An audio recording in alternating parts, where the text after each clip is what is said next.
36 year पीवाक्यू breathe in and exchange of gases. इसमें total 53 question है।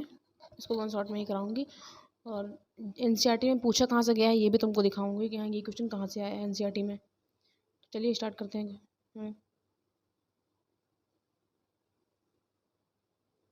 हमारा पहला क्वेश्चन क्या है?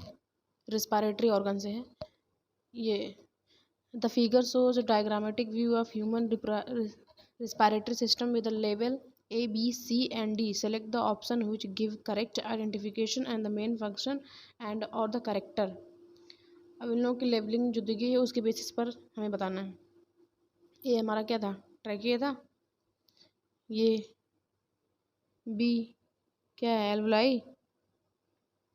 ये ब्रोंक्यूल्स वगैरह है। बी सी हमारा एल्वुलाई है। डी डायफ्राम है टॉम शेप का। जिन्होंने एनसीईआरटी पढ़ रखी है उसको याद होगी। अगर जिन्होंने एनसीईआरटी नहीं पढ़ी तो मैंने न्यू एनसीईआरटी जो हुई है 2024 की वो मैंने एनसीईआरटी लाइन टू लाइन कराई है, वो जाके देख लेना। उसका शॉर्ट नोट्स भी कराया है तो वो देख लेना, तब ये करना। बिना एनसीईआरटी पढ़े मत देखना। चलिए ऑप्शन क्या है ये देखो। Alveoli thin walled vascularise back like structure for the exchange of gases. क्या लगता है आपको? सही है? ये बिल्कुल सही है। अगला ऑप्शन क्या है? डी क्या है? Lower end of lung diaphragm pulse it down. ये डाउन नहीं है, गलत है ये। सी क्या है? ट्रैकिया। ए हाँ ट्रैकिया ठीक है। Long tube supported by the complete cartilaginous ring for conducting inspired air. नहीं भाई, इंस्पायर्ड एयर नहीं, ये भी गलत है हमारा। बी क्या है? बी है प्लूरल मेम्ब्रेन। हाँ ठीक है, ये प्लूरल मेम्ब्रेन है। सराउंडेड होता है rib on the both side are to provide cushion against rubbing. नहीं भाई ये गलत है। ये लाइन उन्होंने यहाँ से ये वाली लाइन गलत दी है, तो इन्होंने करेक्ट पूछा है। करेक्ट, तो हमारा first A option he correct है। पहले क्वेश्चन का पहला ऑप्शन ही करेक्ट है। चलिए अगला देखिए। Lung are enclosed in. Lung किस में इनक्लोज होता है, किस में पैक होता है? पहला ऑप्शन है periosteum, perichondrium, pericardium, pleural membrane. बताइए किस में होता है? ये जो है प्लूरल मेम्ब्रेन से इनक्लोज होता है लंग हमारा, तो सेकंड का डी ऑप्शन बिल्कुल करेक्ट है। थर्ड क्वेश्चन देखिए। Skin is an accessory organ of respiratory in. इस जो स्किन होती है एसेसरी ऑर्गन है हमारे रिस्पायरेशन में, किस में कौन से में है जो स्किन से रिस्पायरेशन करता है? पहला ऑप्शन है ह्यूमन, फ्रॉग, रैबिट और लिजर्ड। बताइए कौन होता है? तो ये जो है फ्रॉग जो है स्किन और लंग दोनों से ही। हाँ ये जरा ये क्वेश्चन को तुमको एनसीईआरटी में देखना है, ये क्वेश्चन की लेबलिंग। चलिए तुमको पहले ये दिखा दूँ जरा एनसीईआरटी में ये है कहाँ। ये देखो एनसीईआरटी, ये रही एनसीईआरटी का डायग्राम, इसी लेबलिंग में से दिया गया था। और ये डायग्राम देखो डोम शेप होता है।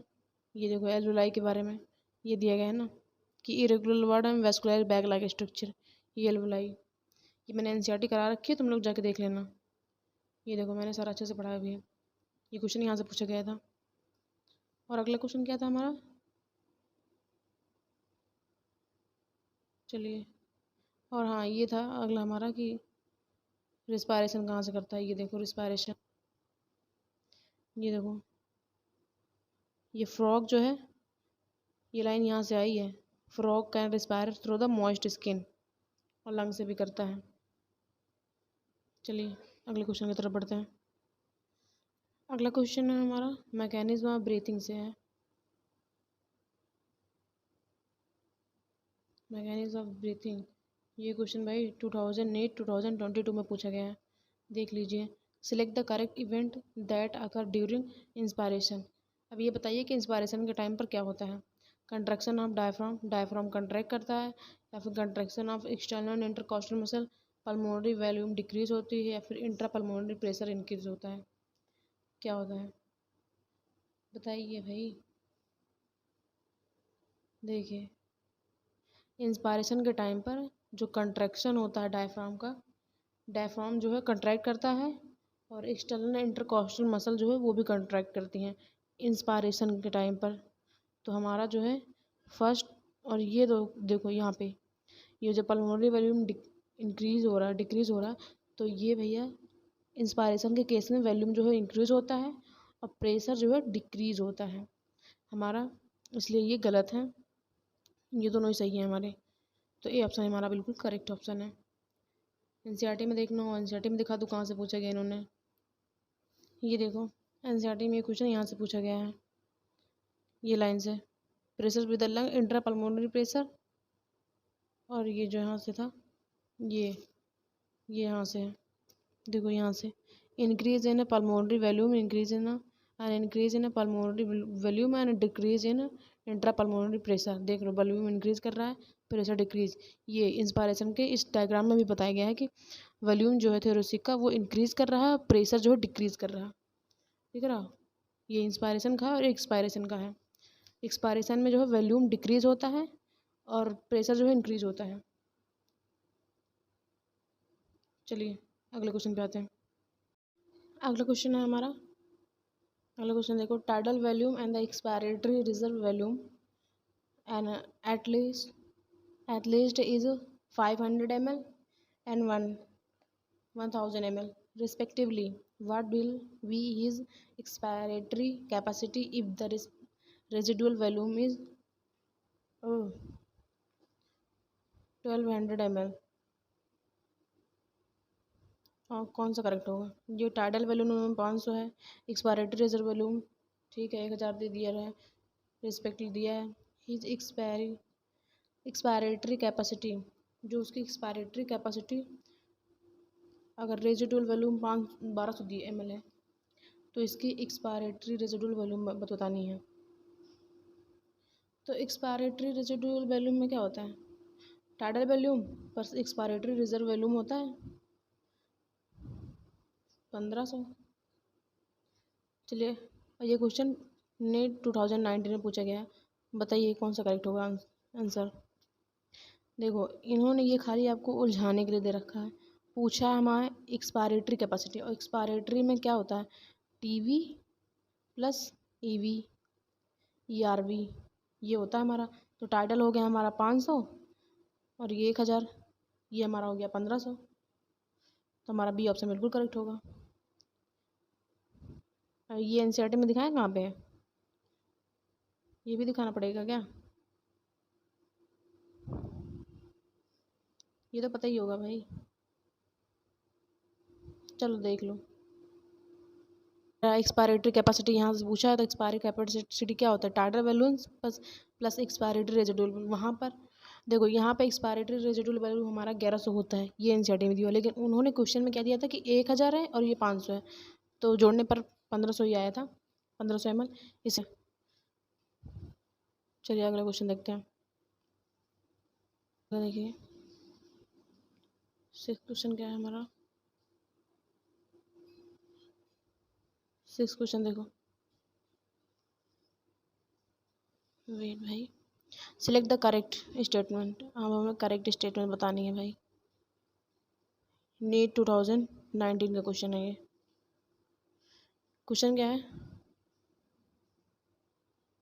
करेक्ट बताना है। Expiration occur due to the external intercostal muscle, और intrapulmonary pressure is lower than the atmospheric pressure during inspiration occur when atmospheric pressure is less than the intrapulmonary pressure. Expiration is initiated due to the contraction of diaphragm के contraction की वजह से expiration initiate होता है। बताइए कौन सा option बिल्कुल करेक्ट है हमारा। देखिए, इंट्रापल्मोनरी प्रेशर जो होता है कम होता है एटमॉस्फेरिक प्रेशर से इंस्पायरेशन के टाइम पर। ये तुमको तभी एनसीईआरटी दिखाया था, तब बताया भी था। इसका हमारा 6 का बी ऑप्शन बिल्कुल करेक्ट है। चलिए अगला क्वेश्चन देखो।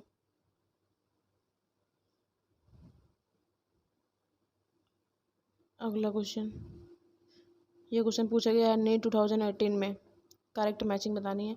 टाइडल वैल्यूम हमारा कितना होता है, 500 होता है, तो ए का थर्ड 500 समथिंग ml है, तो ए का थर्ड कहाँ पर है, ए का थर्ड यहाँ पर और यहाँ पर है, ये दोनों तो वैसे ही कट गए। छोड़ो अगला देखो, इंस्पायरेटरी रेजिडुअल वॉल्यूम कितना होता है, 2500 से 3000 होता है, तो बी का फर्स्ट हमारा, तो बी का फर्स्ट इस वाले में, तो इसलिए हमारा करेक्ट ऑप्शन यही हो गया। ठीक है, ऐसे चेक किया करो कि 1 2 चेक करो, उसके बाद ऑप्शन जहाँ मिल जाए बस वही करेक्ट है, ज़्यादा देखने में पढ़ने की कोई ज़रूरत है ना। चलो आगे देखो,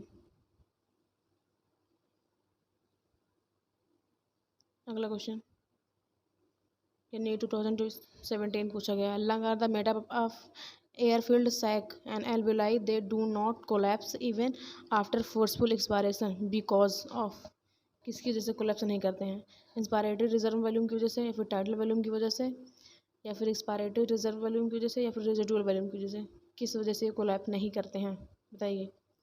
ये जो है रेजिडुअल वॉल्यूम की वजह से, क्योंकि तुम जब कंपैरिजन करते हो तब उसके बाद भी लंग में हमारी कुछ एयर बच जाती हैं, उसकी वजह से ये कोलैप नहीं करती हैं एल्वोलाई में, समझे।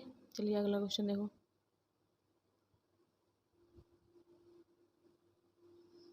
एक बार मुझे कमेंट में बता देना अगर तुम लोग को सारे एक एक क्वेश्चन का ही पूरा एनसीईआरटी में देखना है कि हाँ कहाँ से आया है, तो बता दूँगी, क्योंकि अगर एनसीईआरटी पढ़ गया हो यार तो इतना बताने की कोई ज़रूरत है ना।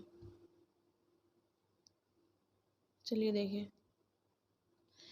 9th क्वेश्चन क्या है हमारा, lung do not collapse between breath and some air always remain in the lung which can never be expelled because, ये बताइए ये कौन सा सही होगा ऑप्शन इसमें से। पहला ऑप्शन है there is a negative pressure in the lung, there is a negative intra pulmonary pressure pulling at the lung walls, and there is a positive intrapulmonary pressure.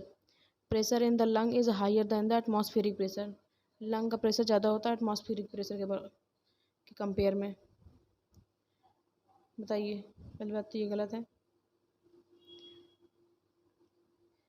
और ये देखो निगेटिव इंट्रापल्मोनरी प्रेशर जो है पुल करता है eight the lung वाल को, ये हमारा करेक्ट ऑप्शन है। ये कह रहे हैं लंग जो है कोलैप नहीं करती, ब्रीथ और एयर रिमेन्स जो बचे होते हैं उसमें कोलैप नहीं करती है, वो इस वजह से। चलिए अगला क्वेश्चन देखते हैं,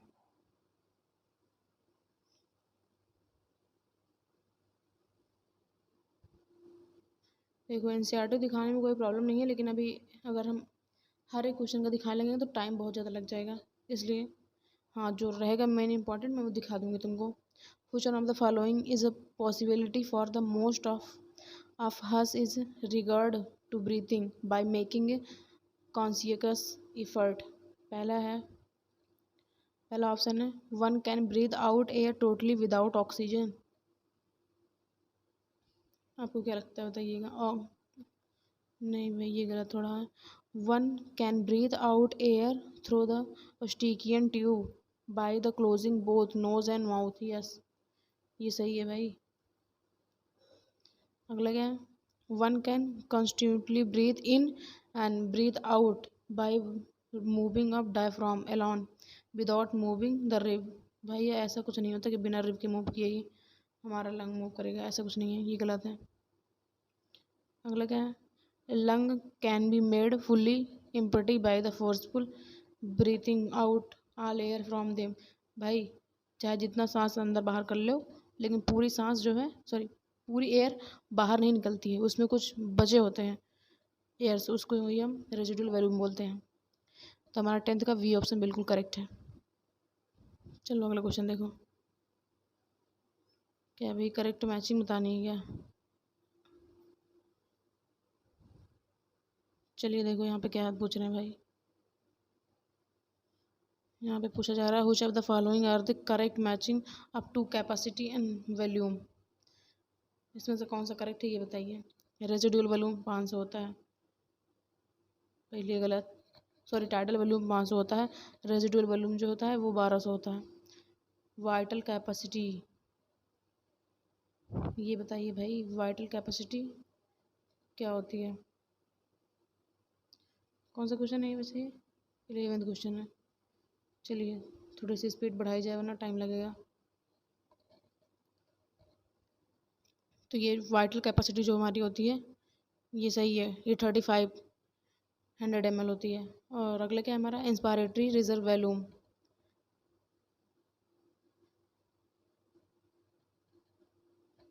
इन्होंने करेक्ट ही पूछा है ना। यस चलिए, inspiratory residual volume. Yes, inspiratory residual volume हमारा कितना होता है? 1200 ml। नहीं भाई, इंस्पायरेटरी कैपेसिटी कितनी होती है? इंस्पायरेटरी कैपेसिटी मतलब टाइडल, ये 3000 प्लस 1100 नहीं होगा भाई। बताइए कौन सा ऑप्शन करेक्ट है आप लोग। देखिए इसमें क्या करना है, करेक्ट मैचिंग करनी है हमें दो कैपेसिटी और वॉल्यूम की। देखो जो रेजिडुअल वॉल्यूम होता है हमारा वो 1200 होता है, और वाइटल कैपेसिटी जो है हमारी वो 4600 होती है, और इंस्पायरेटरी रेजिडुअल वॉल्यूम जो है, इंस्पायरेटरी रेजिडुअल वॉल्यूम जो हमारा ये 3000 तक होता है, और इंस्पायरेटरी कैपेसिटी जो है ये हमारी होती है 35। तो भैया इसमें ऑप्शन कौन सा है, सब उल्टा सीधे दे रखा है। यहाँ पे 1 2 3 क्यों नहीं लिखा?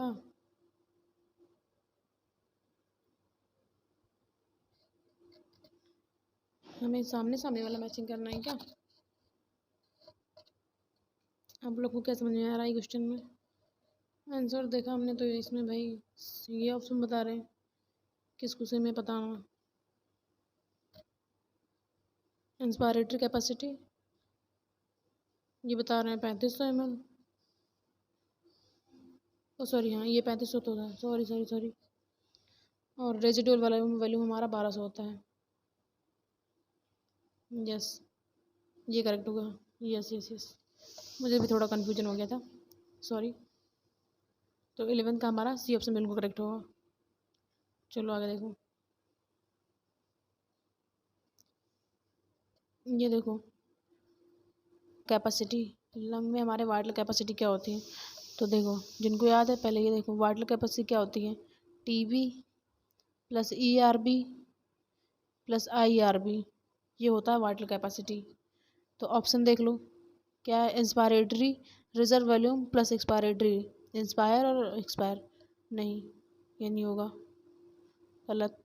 सेकंड देखो, total capacity, total lung capacity minus residual volume, ना भाई गलत है। Inspiratory reserve volume plus tidal volume, हाँ ये हो सकता है। अगर अभी हम यहाँ पे इंस्पायर और एक्सपायर प्लस टाइडल वॉल्यूम तो भी ये सही होता। ऑप्शन देखते हैं, ऑप्शन के हिसाब से क्वेश्चन कौन सा सही होगा ये बताएंगे। Total total volume lung capacity minus expiratory, नहीं ये भी नहीं होगा। तो हमारा 12 का सी ऑप्शन ही करेक्ट लग रहा है। सॉरी, क्या बताना है भाई, टोटल लंग कैपेसिटी, एक सेकेंड, ये वाला नहीं होगा क्योंकि इसमें एक्सपायरेटरी नहीं है, और ये सही होगा। Sorry for this, I am really really sorry. 12 का हमारा बी ऑप्शन बिल्कुल करेक्ट होगा। टोटल लंग कैपेसिटी जो है, उस टोटल लंग कैपेसिटी में से रेजिडुअल वॉल्यूम को अगर हम हटा देंगे तो हमारा इतना ही आएगा। ओके चलिए अगला क्वेश्चन देखते हैं। गर्मी में थोड़ा दिमाग कम काम करने लगता है। चलिए देखते हैं अगला question. Which of the following statement is incorrect. अब ये बताइए इनमें से गलत कौन सा है। The principle of counter current flow, गलत बताना भाई। Facilitate effective efficient respiration in gills of fishes, residual air in lung slightly decreases the efficiency of respiratory in mammals, presence of non-respiratory air sacs increase in the efficiency of respiratory in birds, in insect में circulating body fluid serve to distribute oxygen to tissue। बताइए, ये देखिए यहाँ पे, ये residual air जो है lung में स्लाइटली डिक्रीज करता है एफिशिएंसी ऑफ रिस्पायरेशन को मैमल में, तो ये गलत बता रहे हैं, ऐसा कुछ नहीं करता है रेजिडुअल वैल्यूम, यही गलत ही हमारा सही है। तो 13 का वी ऑप्शन बिल्कुल करेक्ट है। अगला क्वेश्चन देखो 15 ml 1500 ml air in the lung, it is the card. देखो 1500 ml एयर किस में होता है, देखो 1600 एयर जो है एक्सपायरेटरी रेजिडुअल कैपेसिटी में होती है, ठीक है, ये तो इसमें होता है। लेकिन अभी हमें ऑप्शन के हिसाब से क्या बताना है कि residual value, inspiratory residual value, या फिर वाइटल कैपेसिटी, या फिर टाइडल वैल्यू, क्या होगा। ये देखो रेजिडुअल वॉल्यूम होगा, क्योंकि किस लिए होगा, इसका ये कितना होता है 1200 ml तक होता है। अभी उसके अप्रॉक्स तो कोई यहाँ पे नहीं है, बाकी सारे ज़्यादा ही हैं, तो इसके अप्रॉक्स में यही आंसर आ रहा है हमारा, तो 14 का ये ऑप्शन बिल्कुल करेक्ट है। तुमको एक बार एनसीईआरटी ज़रा दिखाऊंगा पहले। इस पेज से भाई साहब यहाँ से ये हेडिंग जो है ना इतनी पूछी गई है कि हम आपको बता नहीं सकते कितनी पूछी गई है। यहाँ से इतने पूरे से इतना ज़्यादा क्वेश्चन पूछा गया है, तो इसको भाई साहब घोर के पी लो, चाहे रट्टे मान लो, कुछ भी कर लो, बट याद रहना चाहिए। बहुत क्वेश्चन पूछे गए हैं भाई इसमें से। चलिए क्वेश्चन पे आते हैं अपने। 15 क्वेश्चन क्या है, ventilation movement of the lung in the mammals are the govern by, किससे गवर्न होती है मूवमेंट, मसल की जो मूवमेंट होती है मैमल में वो किससे होती है। पहला ऑप्शन है muscular wall of lung, diaphragm, intercostal muscle, या फिर बी एन सी। तो ये जो है डायफ्राम और इंटरकॉस्टल मसल से होती है, इसलिए हमारा डी ऑप्शन बिल्कुल करेक्ट है। चलिए थोड़ा स्पीड बढ़ाते हैं भाई, नहीं बहुत टाइम लग जाएगा, क्वेश्चन हो नहीं पाएंगे। चलिए ये देखो, in man and mammals air pass from the outside into the lung through. हाँ तो ये बताइए, ये मैंने सिक्वेंसिंग भी बताई थी कि कैसे से कैसे जाती है। अभी देख लो, ये जो है ये मैं पूरा ऑप्शन नहीं पढ़ रही हूँ, मैंने अभी बता दे रही। नेसल कैविटी से फेरिंग्स में जाती है, फेरिंग्स से लैरिंग्स में जाती है, लैरिंग्स में ट्रैकिया में जाती है, ट्रैकिया से ब्रंकियाई में, ब्रंकियाई से ब्रंक्यूल में, फिर एल्वेलाई में। तो ये हमारा डी ऑप्शन सेशन का बिल्कुल करेक्ट है। तुमको एनसीईआरटी में दिखाती हूँ, मैंने पढ़ाया भी था ये चीज़, कराया था कि एक्सटर्नल नॉस्ट्रल से नसल चैम्बर, नसल चैम्बर से इंटरनल नॉस्ट्रल, इंटरनल नॉस्ट्रल से फेरिंग्स, फेरिंग्स से लैरिंग्स, फिर ट्रैकिया, ट्रैकिया से फिर लेफ्ट ब्रंकियाई और राइट ब्रंकियाई में, उसके बाद ब्रंक्यूल में, ब्रंक्यूल से फिर एल्वेलाई में एयर ऐसे ऐसे पास होती है। चलिए क्वेश्चन पे आते हैं। अगला क्वेश्चन हमारा एक्सचेंज ऑफ गैसेस से 17 क्वेश्चन है, partial pressure of oxygen in the alveoli of the lung. Partial pressure of oxygen, जो लंग के एल्वेलाई है उसमें ऑक्सीजन का पार्शियल प्रेशर कितना होगा, equal to that in the blood, more that in the blood, less that in the blood, less that of carbon dioxide. तो बताइए, तो ये जो है more that in the blood होता है, ये एनसीईआरटी में दिया भी हुआ है। 17 का हमारा बी ऑप्शन बिल्कुल करेक्ट है। चलिए अगला क्वेश्चन देखो। हाँ ये देखिए भैया ज़रा, चलिए क्वेश्चन देखो, figure given below show A small part human lung where the exchange of gases take place. Select the option where the represent the leveling part A, B, C, D. Correct identification along with their function. ये भैया हमारी alveoli, ये देखिए सारी, तो इसमें correct option बताना है। ये हमारी आरबीसी, ये बेसमेंट मेम्ब्रेन। चलिए बताइए, याद है कुछ पढ़ के आए भैया तो बताइए। ये जो देखो ये एल्वेोलार कैविटी जो है इसमें मेन साइट होता है एक्सचेंज ऑफ रेस्पिरेटरी गैसेस का। ये देख लो, चलो तुमको डायग्राम भी जरा एनसीईआरटी में दिखा दूँ। ये है डायग्राम एनसीईआरटी में, ये आरबीसी, ब्लड कैपिलरी, ये एल्वेोलार कैविटी, ये बेसमेंट सबस्टेंस, ये एंडोथेलियम ऑफ ब्लड कैपिलरी, और ये जो है हमारा स्क्वेमस एपिथेलियम ऑफ एल्वेोलार वाल का, जो ठीक है इसमें गैसेस एक्सचेंज वगैरह होता है। चलो अगले क्वेश्चन पे। अगला क्वेश्चन देखो हमारा क्या है, exchange of gases in the alveoli of the lung take place, कैसा होता है, पैसिव है या फिर एक्टिव है या फिर ऑस्मोसिस या फिर सिंपल डिफ्यूजन से। कैसा होता है, तो ये एनसीईआरटी में दिया है कि सिंपल डिफ्यूजन से होता है। चलिए अगला क्वेश्चन क्या है हमारा, 20 क्वेश्चन है हमारा। देखो, इन लंग में the air is separated from the venous blood through, कहाँ से कहाँ, transition epithelium plus tunica externa of blood vessel squamous epithelium plus endothelium of blood vessel squamous epithelium plus tunica media of the blood vessel, none of this, कौन सा होगा correct option हमारा। तो ये जो है squamous epithelium plus endothelium blood vessel का, ये यहाँ से होता है ऐसे। तो ये 20 का हमारा बी ऑप्शन बिल्कुल करेक्ट है। अगला क्वेश्चन है 21, alveolar epithelium in the lung is, जो एल्वियोलर होती है एपिथेलियम लंग में वो कैसी होती है, नॉन सीलिएटेड कॉलमनर होती है या फिर non ciliated squamous, ciliated columnar या फिर सीलिएटेड स्क्वेमस, क्या होती है, तो ये जो है नॉन सीलिएटेड स्क्वेमस होती है। 21 का 61, सॉरी बी ऑप्शन हमारा करेक्ट है। अगला क्वेश्चन है हमारा ट्रांसपोर्ट ऑफ गैसेस से।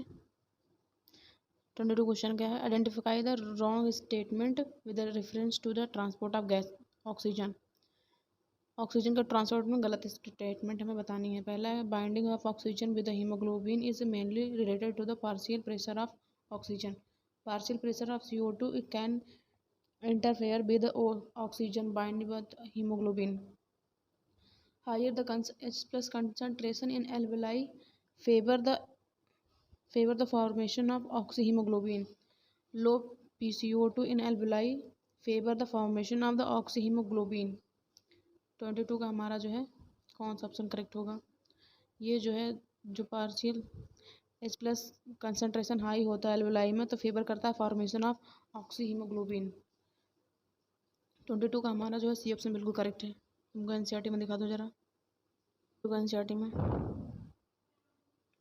ये देखो यहाँ पे दिया गया है, ये H प्लस का कंसनट्रेशन जब हाई होता है एल्वेलाई में CO2 से बाइंड करता है तो ऑक्सीहीमोग्लोबिन, और ये कार्बोक्सीहीमोग्लोबिन CO2 से बाइंड करता तब, ये सारी चीज़ें यहाँ दी गई है। चलो अगला क्वेश्चन देखो। चलिए नेक्स्ट क्वेश्चन है हमारा 26, reduction in pH of blood will be, blood में pH रिडक्शन मतलब कम कब होगा, decrease in the affinity of haemoglobin with oxygen, release bicarbonate ion by the liver and reduce the rate of heart beat, reduce the blood supply to the brain, क्या होगा, ये जो है डिक्रीज करता है affinity of haemoglobin with oxygen के साथ, तब उसका pH जो है ब्लड का रिड्यूस होता है। 23 का हमारा ए ऑप्शन बिल्कुल करेक्ट है। चलो अगला क्वेश्चन देखो 24, अप्रॉक्सीमेटली 70% ऑफ कार्बन CO2 जो है अब्जॉर्ब करता है ब्लड में will be transport to the lung by carbonate के आयन की फॉर्म में होता है, पता है किसी को कि नहीं, ये तो आप पढ़ोगे उसके बाद भी आपको समझ में आ जाएगा हाँ क्या कह रहे हैं, और फिर भी ऑप्शन तो तसल्ली के लिए पढ़ना ही है। चलो पढ़ो ऑप्शन क्या है, बाय कार्बोनेट, हालांकि 24 का हमारा पहला ऑप्शन ही करेक्ट है। देख लो in form of dissolve gas molecule, कुछ ना भाई। चलो अगला क्वेश्चन देखो 25 क्वेश्चन है हमारा, a large proportion of the oxygen remain unused in the human blood even after its uptake by the blood tissue, this oxygen क्या होता है, एक्ट करता है as reserve during muscular exercise के टाइम पर, या फिर राइज करता है प्रेशर ऑफ CO2 का कंसनट्रेशन ब्लड में 75 mmHg is enough to keep oxyhemoglobin saturation at 96% and help करता है releasing more oxygen to the epithelium tissue, क्या होगा, तो ये जो है ऐड करता है reserve during the muscular exercise के टाइम पर। ओके तो 25 का ये ऑप्शन बिल्कुल करेक्ट है हमारा। अगला क्वेश्चन देखो, ये क्या है अगला 26 है, bulk of CO2 carbon dioxide release होता है हमारी बॉडी से, टिश्यू के बॉडी से, मतलब हमारी बॉडी की टिश्यू से, into the blood is present as, तो ब्लड में प्रेजेंट होता है किस फॉर्म में, bicarbonate in the blood plasma RBC फिर CO2 in the blood 70% carbo haemoglobin and 30% as a bicarbonate carbonic haemoglobin in RBC। तो बताइए, तो ये जो है बाइकार्बोनेट के फॉर्म में ब्लड के प्लाज्मा में हमारे और RBC में मिलता है। ओके, तो 26 का ये ऑप्शन बिल्कुल करेक्ट है। अगला देखो 27 क्वेश्चन क्या है। What is the true about RBC in human. अब ह्यूमन की RBC के बारे में सही क्या है। ये कैरी करते हैं 20 से 25% CO2, ट्रांसपोर्ट करता है 99.5% ऑक्सीजन को, transport about 80% of oxygen 80% oxygen only, and the rest 20% जो है ट्रांसपोर्ट करते हैं डिजॉल्व इन द ब्लड। ये तो गलत है भाई, गलत। 95 नहीं होता, ये भी गलत है, 97 होगा। दे do not carry CO2 at all. Yes, ये गलत है भाई, ये गलत है, होता है। बस यही पहला ही हमारा सही लग रहा कि 20 से 25% जो है CO2 ट्रांसपोर्ट करता है RBC, ये सही है। चलिए अगला क्वेश्चन देखिए। 28 क्वेश्चन है हमारा। Haemoglobin of human foetus. Human foetus में जो हीमोग्लोबिन होता है उसके बारे में बताओ।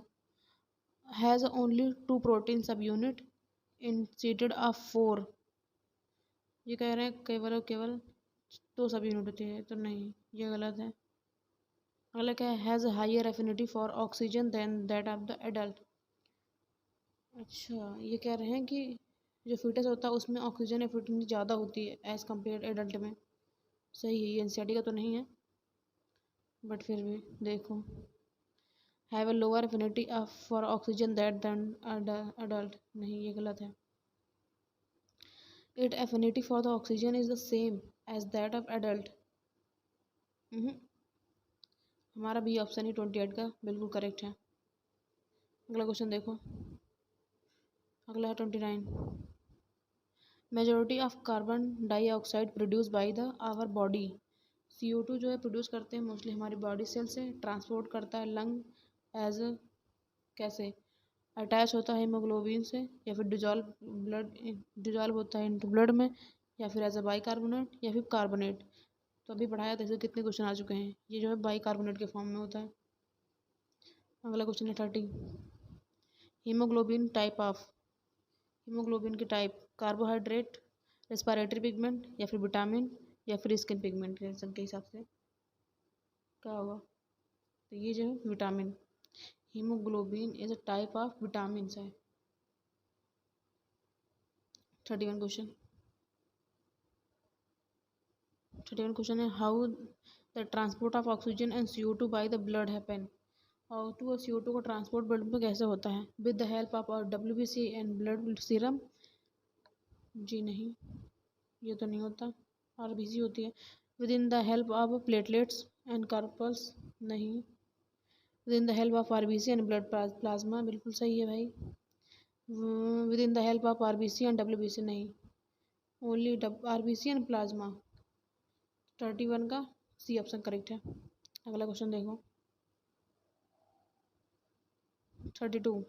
एट हाई एल्टीट्यूड में जो RBC होती है ह्यूमन ब्लड में विल बी क्या करती है, increase in number, decrease in number, increase in size, या फिर डिक्रीज इन साइज, क्या होगा। तो ये जो है इंक्रीज होता है, जब आप हाई एल्टीट्यूड या पहाड़ वगैरह पर रहते हो तब RBC इंक्रीज होती है। इसलिए तो जो पहाड़ी होते हैं उनको देखा कितने गोरे गोरे होते हैं, लाल लाल, बिल्कुल रेड रेड कलर के गाल होते हैं उनके, वो इसी वजह से। 33 क्वेश्चन है, although much CO2 is carried in blood, at blood does not become acidic because, ये जो है एसिडिक नहीं होता, क्यों नहीं होता है। CO2 कॉन्स्टेंटली डिफ्यूज्ड होता है through the tissue and is not allowed to accumulate, क्या होगा। ये तो गलत लग रहा। इन CO2 ट्रांसपोर्ट में ब्लड बफर प्ले करता है important role, yes. PH maintain के जैसा सब होता है भाई। And CO2 absorbed by the leucocyte, गलत।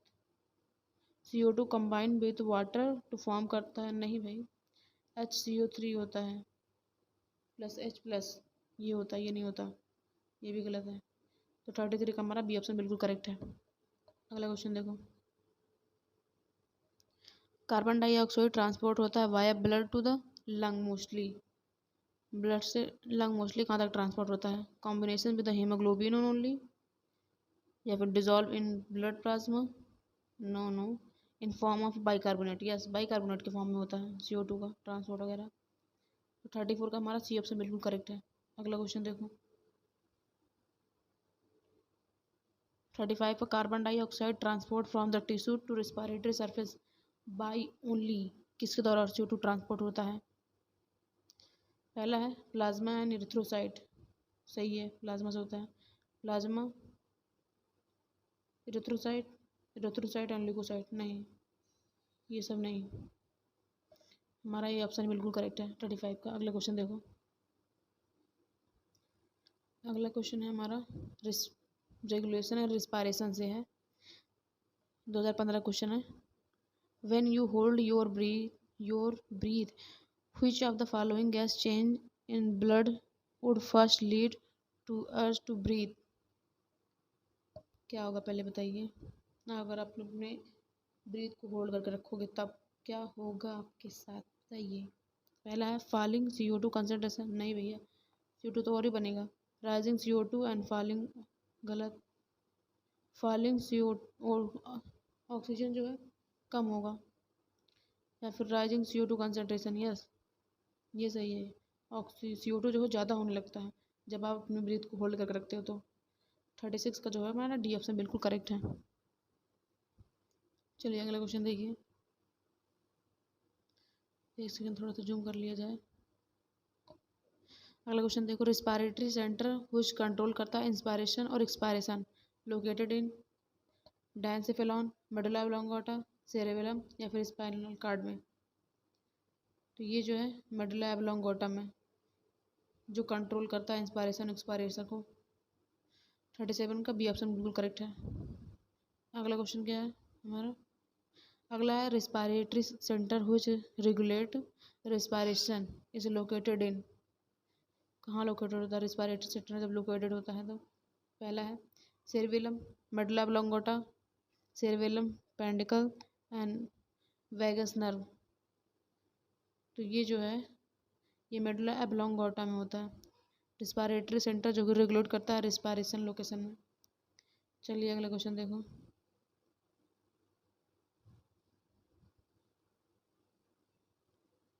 कितना छोटा करना पड़ेगा भाई।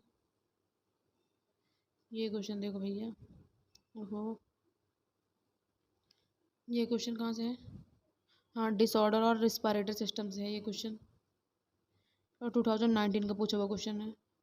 क्वेश्चन क्या कह रहा है कि due to increase in airborne allergy, airborne की एनर्जी को इंक्रीज होने की वजह से the population any people in urban area of suffering from the respiratory disorder that cause wheezing due to the, पहला क्या ऑप्शन है, reduction in the secretion surface surfactant by the pneumocytes, नहीं pneumocytes नहीं, ये गलत है।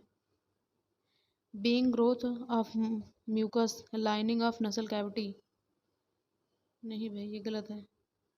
सी option inflammation of bronchi and bronchiole, ये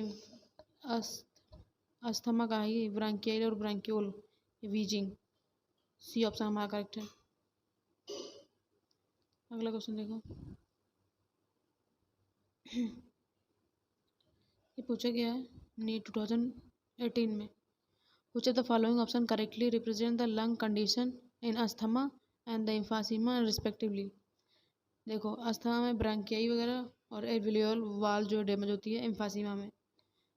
तो देखो भैया कहाँ पे है ये ऑप्शन, ये जो है हमारा पहले में दिया है, इन्फ्लामेशन ऑफ ब्रांकियाई और डिक्रीज होता है रिस्पायरेटरी सरफेस, 14 का ये ऑप्शन बिल्कुल करेक्ट है। अगला क्वेश्चन देखो 41, which of the following is a occupational respiratory disorder? इसमें से कौन सा ऑक्यूपेशनल रिस्पायरेटरी डिसऑर्डर है? ये सिलिकॉन जो इंडस्ट्री वगैरह में काम करते हैं उस वहाँ से वो वाला है ऑक्यूपेशनल डिसऑर्डर सिलिकॉन की वजह से। तो 41 का बी ऑप्शन बिल्कुल करेक्ट है। अगला क्वेश्चन देखो, name the chorionic respiratory disorder केस्ड mainly by the cigarette smoking से, सिगरेट उस स्मोकिंग से कौन सी डिजीज होती है मोस्टली? तो ये जो है एम्फाइजीमा होता है सिगरेट स्मोकिंग से। 42 का सी ऑप्शन बिल्कुल करेक्ट है। अगला क्वेश्चन देखो, 43 क्वेश्चन है। अस्थमा में be attribute to inflammation of the trachea, accumulation of the fluid in the lung. Asthma होता है वो क्या होता है, अट्रीब्यूट करता है allergic reaction of the mast cell in the lungs, allergic reaction वगैरह, ब्रांकिया जो ब्रांकियल में हो जाता है ना तब। अगला क्वेश्चन देखो, 44 क्वेश्चन है। Name the pulmonary disease in which alveolar surface area involve in the gas exchange is drastically reduced due to the damage in the alveolar wall. Alveolar wall damage इसमें होती है, पता ही होगा, ये इम्फासीमा में होता है। इम्फासीमा में जो है डैमेज हो जाती है एल्वियोलर वाल। चलिए अगला क्वेश्चन देखो,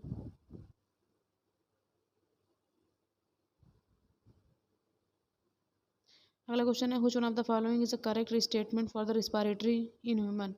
ह्यूमन में रिस्पायरेशन करेक्ट कौन सा है। सिगरेट स्मोकिंग में B due to the inflammation of bronchi, yes, bronchi और ब्रांक्यूल, खाली ब्रांकियाई नहीं। Neural signal from the neurotoxic centre pons region brain can increase the duration of the inspiration, increase नहीं भैया डिक्रीज करा हुआ। और worker in grinding and stone breaking industry में suffer from the lung fibrosis, yes ये सही बोल रहे हैं। अबाउट 90% CO2 जो है कैरी करता है हीमोग्लोबिन, नहीं भैया ऑक्सीजन कैरी करता है, ये कभी गलत है। तो 45 का हमारा सी ऑप्शन बिल्कुल करेक्ट है। अगला क्वेश्चन देखो, अगला क्वेश्चन क्या है, अगला क्वेश्चन देखिए, blood analysis, blood analysis of patient vessel and known high quality of CO2 hemoglobin content when the following conclusion is most likely to be correct। इसमें से कौन सा conclusion भैया correct है, हमें ये बताना है। ये क्या है, patient has been inhaled populated air containing usually high content of क्या CO2 डाइसल्फेट या फिर क्लोरोफॉर्म, कार्बन डाइऑक्साइड या फिर कार्बन मोनोऑक्साइड, क्या होगा। तो ये जो है कार्बन मोनोऑक्साइड की वजह से, CO2 की वजह से, कार्बोक्सी हीमोग्लोबिन। कुछ ना पता हो तो बस याद रखो, कार्बोक्सी हीमोग्लोबिन ये जो है कैसे बनता है, CO प्लस हीमोग्लोबिन से मिलकर बनता है, इसे कार्बोक्सी हीमोग्लोबिन बोलते हैं। चलो आगे, अगला क्वेश्चन है 47 का हमारा क्वेश्चन है। When CO2 concentration in blood increase breathing because, जब CO2 का कंसंट्रेशन ब्लड में ज़्यादा हो जाता है तो ब्रीथिंग कैसे हो जाती है हमारी, slower and slow, there is a no effect of breathing, slow and deep, faster and deeper, क्या होगा। तो ये जो है फास्टर और डीपर हो जाएगा, जो हमारे अंदर CO2 का कंसंट्रेशन ब्लड में ज़्यादा हो जाएगा तो भाई तो सांस लेने में बहुत अलग ही होगा ना, कि बहुत ज़्यादा तेज तेज और बहुत डीपली होगा। अगला क्वेश्चन है, ये क्वेश्चन देखिए जरा, ओ भाई कितना छोटा है, सॉरी कितना बड़ा है। ये देखो क्वेश्चन असर्शन रीजन का क्वेश्चन है, 2021 में पूछा गया, देख रहे हो 2021 में पूछा गया क्वेश्चन है। A person goes A high altitude experience altitude sickness with symptom like breathing difficulty and heart population. हाँ बता तो सही रहे हैं, ये सही है, सेशन तो सही है। रीजन देखते हैं, due to the low atmospheric pressure at the high altitude body does not get sufficient oxygen, ये सही तो है, बट हमें क्या करना, करेक्ट ऑप्शन चूज करना है। एक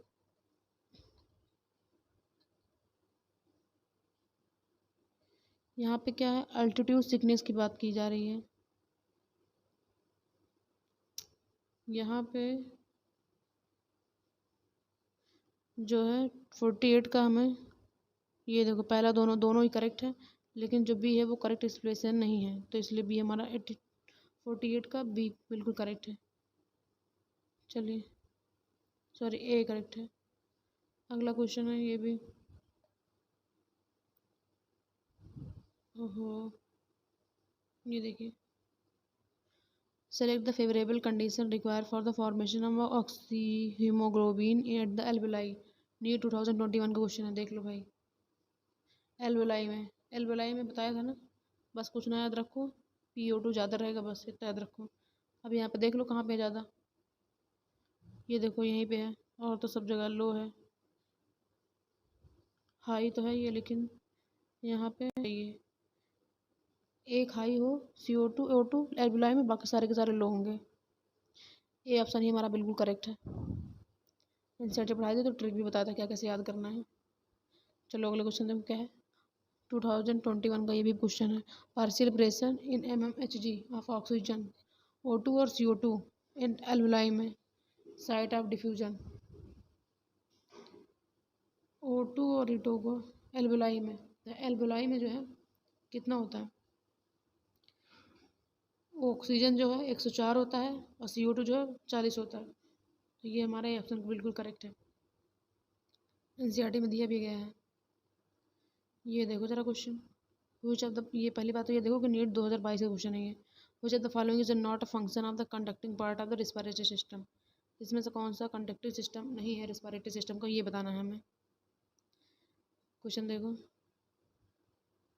it clean it clears inhaled air from the foreign particle, inhaled air and humidified, B वाला है। सी क्या है, temperature of inhaled air through the body temperature, D है provide surface area for the diffusion of O2 and CO2।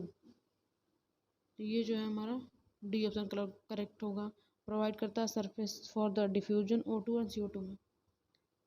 अगला देखो 52 question क्या है। Under the normal physiological condition in human being at very 100 ml oxygenated blood जो है deliver करता है, कितना ब्लड डिलीवर करता है, और O2 इंटू द टिश्यू में, टिश्यू में कितना था बताया था, टिश्यू में जो है वो 5 ml, और एल्वेलाई में, अब एल्वेलाई के पूछते हैं तो 4 ml, टिश्यू में 5 ml। ओके, 52 का बी ऑप्शन बिल्कुल करेक्ट है। अगला क्वेश्चन देखो हमारा, अगला एंड लास्ट। ये देखो 2023 से एक ही क्वेश्चन पूछा गया है। वाइटल कैपेसिटी, ये बताओ ये वाइटल कैपेसिटी क्या होती है। ये होता है IRB, ERB एंड TB। तो हमारा जो है सी ऑप्शन बिल्कुल करेक्ट होगा 53 का। चलिए ये आंसर के नीचे है, ये PDF, इसकी PDF मैं आपको मेरे टेलीग्राम चैनल पे दूंगी। ये मेरा टेलीग्राम चैनल है, नो हाउ के नाम से, टेलीग्राम पे सर्च करोगे तो तुम्हें मिल जाएगा। ये लोगो देख लेना जो लगा है, यहाँ पे तुम्हें सारी नोट्स वगैरह सब मिल जाएंगी। ओके, जो भी कराया है मैंने अपने चैनल पर। चलिए इसी बात पर थैंक यू, अगर आप पूरा वीडियो देख रहे हैं तो थैंक यू।